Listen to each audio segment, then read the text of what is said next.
Manipur ki housing lady by ethnic conflict asigi matang da Independent People's Tribunal ki report asi biased oibagi mathakta transparent oide haina senior advocate Khaidem Manina nungnangba amasung yaning daba phongdorakli.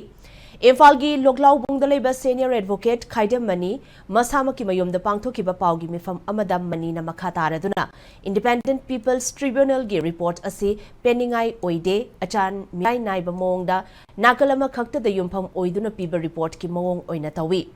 State asida leiriba chahi ani makhai phazilaklaba irang asi kadaidagi matau karamna haurakibano haibagi matang Ziribam da nupi amadi angang yauna miyoi taruk hatkhiba thogdo adugi matang da MLA Paulian Lal Haukipna laman khumbani haina phongdokhiba sugi matang amadi angang nupi macha ama amasung nupa macha ama punna mangkhibagi matang yauna miyamna ikhang khangnaraba thogdok kaya ningthina panba thengnade.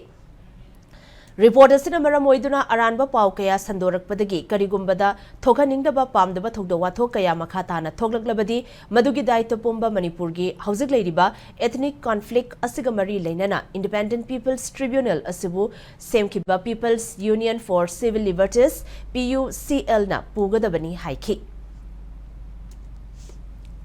Masih bias oi, aduga achumba evidence ta based taude transparency sunglai lai tabrai na kali na kanam tagi chuchan purga kangpopi ga tawraga hoi impal sunong nini family di hai impal gi kalai dono chu hai de adumain tawbani adu masiu mase aranba pau sandokpa asina lanna khana chaina ba mob nong theor adi maduge daita se tribunal na maroina PUCL na pugadabani tasengbadi PUCL na mogi official oina president secretary PUCL की leadership ना हाइरिबा report अदो अखोई सोई घरे कोई review तौजगे अदुगा मदु अखोई लान घरे कोई कुपौग दरे हाइबगुम्बा हाइबा चुमी अदु नत्रगति आइन गे थोंगदा मियामबु लान ओहनबगी कदि तौबा याबगे हाइबसे एक्शन लोकलपा लोकम थोई